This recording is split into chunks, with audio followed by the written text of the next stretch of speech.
আন্ডাবাসা পেপসিকোলা আমরা দাঁত থাকতে তাদের মর্ম বুঝি না। মক্কার মানুষ হজ পায় না, অর্থাৎ গুরুত্ব। তো আমি তো গাঁও গ্রামের সওয়াল ঢাকায় পড়ালের জন্য যখন আইসি কলেজে 3 মাস পর পর বাড়ি যেতাম। তো বাড়ি যাওয়ার সাথে সাথে আব্বা কাগজ একখান হাতে ধরে যেত যে যে কয়দিন থাকবো সেই কয়দিন কোন কোন স্যারের কাছে ভর্তি হবে তার একটা লিস্ট দাও, আর কোথায় যাবা, কোথায় না যেতে পারবা, কাদের সাথে আড্ডা দিতে পারবা, খেলাধুলা থেকে শুরু হয়ে একটা লিস্ট। ভালো কথা। আর রাত্রে বসাই মানে ঘন্টার পর ঘন্টা বা জ্ঞান দিত। এখন ওই সময় জ্ঞান ঢুকতো কাইন দিয়ে ঢুকলি এই কিনতে পারো তো, তো ঢুকতোই না। তো কমিউনিকেটিভ পলিসি বা কমিউনিকেশন পলিসি মানে সুপার ডুপার ইম্পর্টেন্ট একটা জিনিস। কেন ইম্পর্টেন্ট জিনিস? কোনো একটা যে কোনো মানে হ্যাজার্ডে হোক, ম্যানমেড হ্যাজার্ড, ন্যাচারাল হ্যাজার্ড, সেখানে কমিউনিকেশনটা যে কী পরিমাণ, কারণ ডিসিশন মেকার যে সে ডিসিশন নেয় কীভাবে? তথ্যের উপর ভিত্তি করে।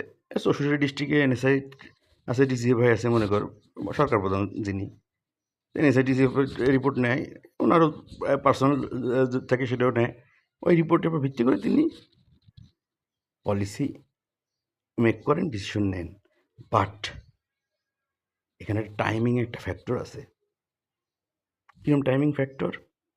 নিউজটা সকালে আসছে না বিকেলে আসছে, ডেলিভারিটা কখন গেল, চরম।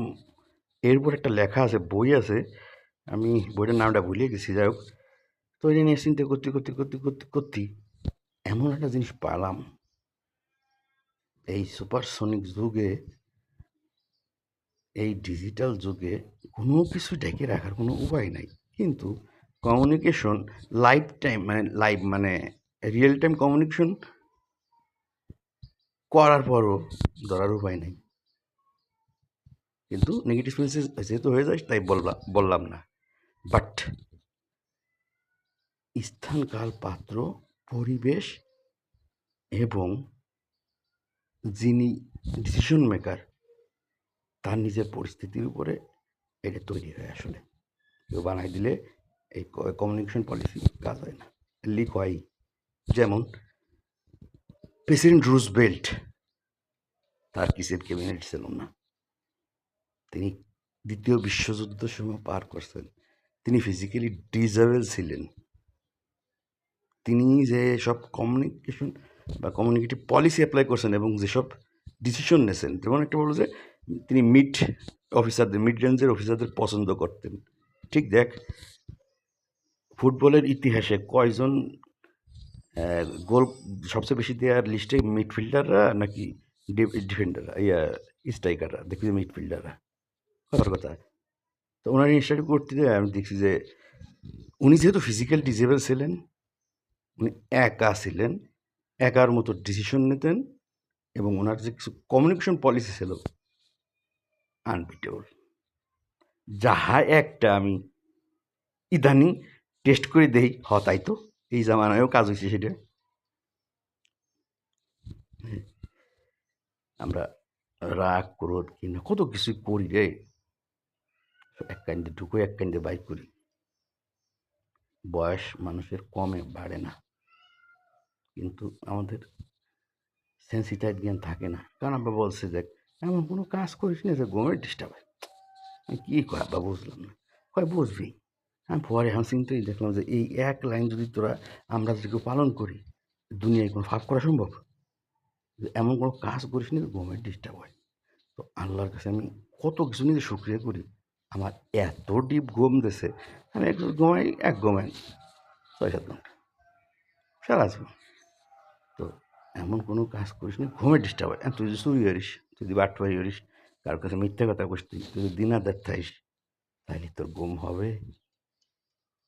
এরা দরজা একটা এসে টোকা দিল, পুলিশ আসলো কিনা ধরতে, আর্মি আসলো কিনা, এই এক লাইনের যে তুমি এমন কোনো কাজ করিও না যাতে তোমার ঘুমের ডিস্টার্ব হয়।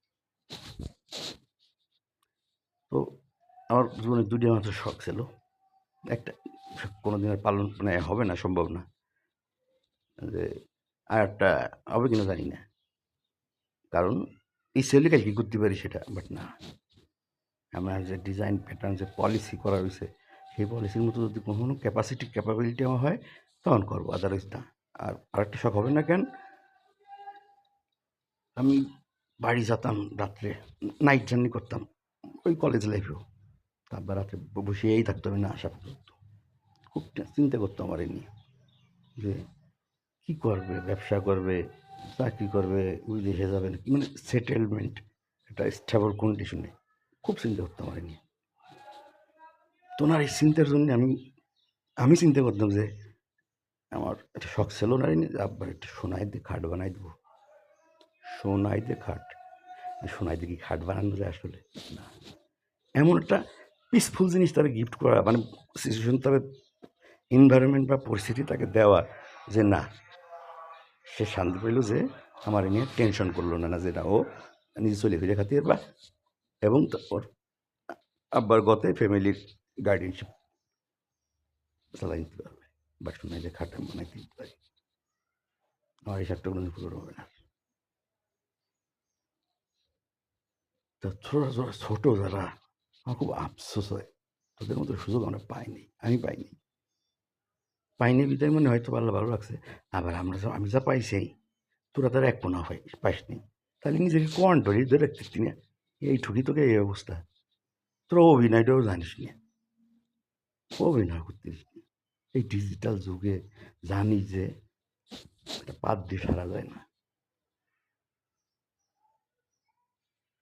10 মিলে করি কাজ, হারি জিতি নাহি লাজ। একটা পাটখড়ি হঠাৎ করে ভেঙে ফেলানো যায়, 10টা পাটখড়ি ভাঙা যায় না।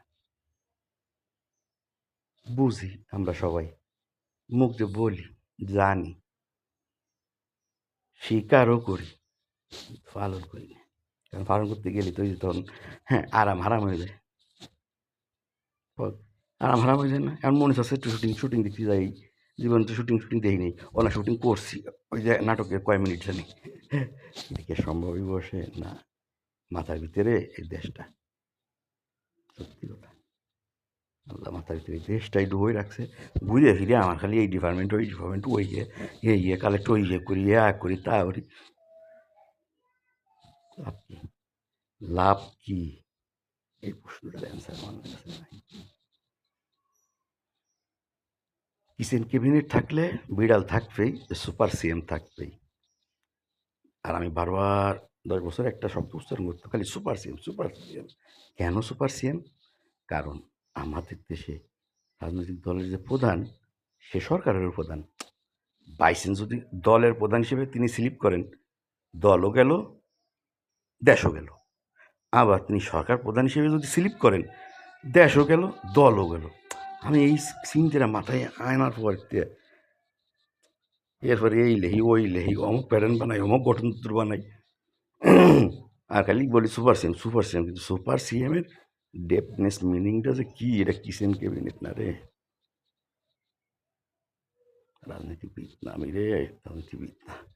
কারণ ভোট আমি কোনোদিন কেউ ভোট চাইনি, তাই রাজনীতিবিদ আমি কোয়ানে কি টাকা নাই, পয়সা নাই, বন্ধু কাইলো এসো।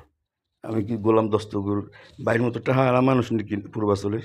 হ্যাঁ, সে যে কয়জনের ফালে থাকে, যে পূর্বাচলের তারা যে জমির মালিক হইছে, ওদের আমাকে মতো মানুষ সকালে দাড়ি হল্লা যে কিনতে পারবে, বিকেলে বেচতে পারবে, এ হলো অবস্থা।